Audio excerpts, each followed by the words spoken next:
Good evening, y'all. This is a Piedmont Gardener. I wanted to do a little introductory video to my channel. Just trying to get started, and I wanted to show y'all some of the stuff that I've got going on in the garden. It's late March, early April, that time of year. The main garden, well, one of the gardens that I've got, you can see it's pretty barren. The other garden that I've got, you can see that it's got potatoes planted. Some of the early crops, we've got those started, but there's not a whole lot going on in the garden. We've got asparagus that's starting to come up, and we've been harvesting some asparagus. This is our asparagus bed. And on the end of our asparagus bed, we've got some perennial herbs. Got some oregano and some thyme. We've got some garlic. This is an elephant garlic variety that we planted last year, and I'll explain some more about garlic in a later video. But we've got the elephant garlic, and we've got a regular soft neck garlic. Got a big old volunteer up there. But the rest of the raised bed is pretty much empty.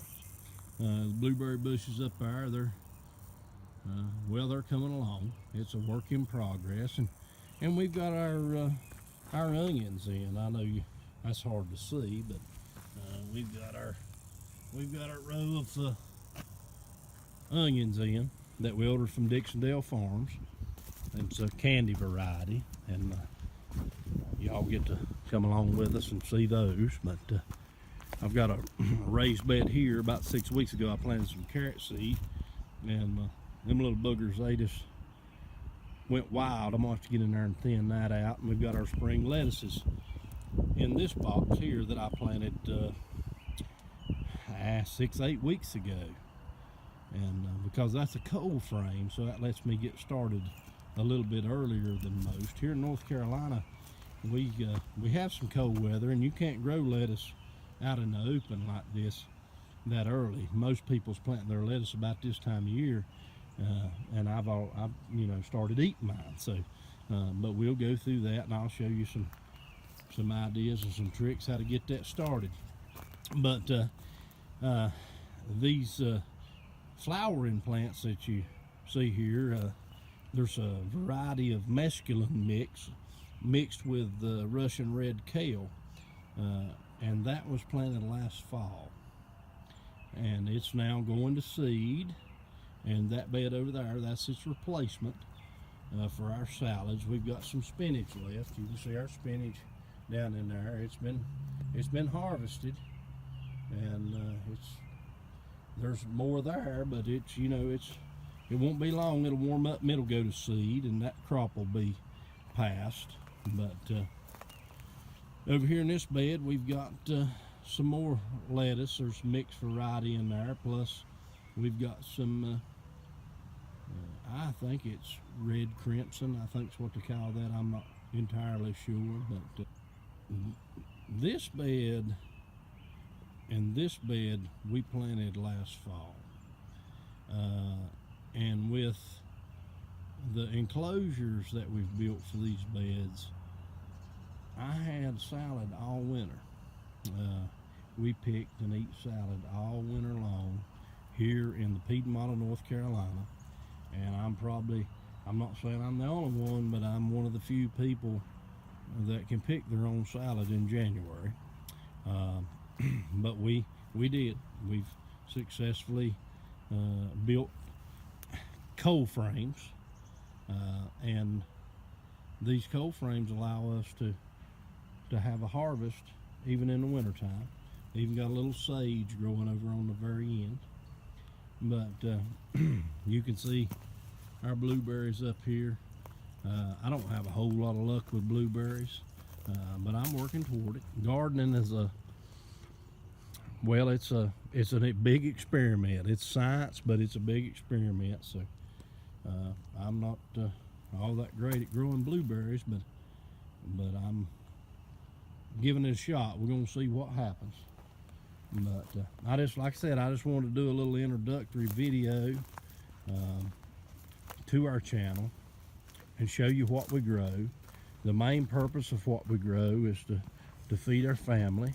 And I always grow extra. I love to give stuff away and help other people. And so we always grow some extra produce. And you can see right here that our broccoli has been in the ground for some time, and it's starting to produce some heads. We've got our crucifers, our broccoli and our cabbage in this row right here, and I'll harvest it long before it gets hot enough for that old cabbage looper to get out and cause me any problems. But little cabbage plants, they ain't even begin to head, but we've got them in the ground. And I've found out over the years that if you work with nature and try to plant things at the right time, you'll get a whole lot better results. Now, this is the Piedmont Gardener. I just wanted to do a little introductory video to my channel. There's going to be a lot more to come. There's a lot of stuff to cover, and I don't know everything, but I've talked to a lot of people that have a lot of knowledge, and over the years I've acquired knowledge on sun crops. I'm good at some, and then there's some that I'm not so good at, but I want to try to pass on, you know, gardening and learning to grow and provide. Sadly, it's something that I think it's fading, but I really do think that it's going to start to come back, because the nutrition that I can provide for myself with just a little bit of work is a whole lot better. I mean, my wife come out here earlier and picked us a salad for supper tonight, and that's going to be as fresh as you can get it. And it really don't take that much work. Once you get a little infrastructure set up and you learn to when to plant and what to plant, it don't take that much to provide a whole lot. And you don't have to have a layout like this. You can plant in pots. You can well, there's just a lot of opportunity for someone to provide for themselves, and you'll enjoy it. You get your hands dirty and you enjoy it, and there's nothing more rewarding than putting your labor into something and getting your hands dirty and then being able to provide for your family. And it gives you a sense of self-confidence. And it's not that hard. People think it's hard with the technology and the stuff that we have today.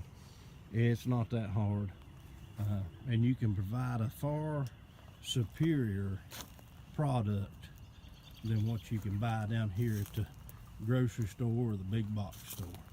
So to get this channel started up, and I'm going to try to pass on a little bit of what I know, and hopefully with y'all's help I can learn about some of the stuff that I'm not really that successful in growing, and we'll just share and learn together. And again, I appreciate you watching. I appreciate you taking the time. I know that you're busy. Until next time, y'all have a good day.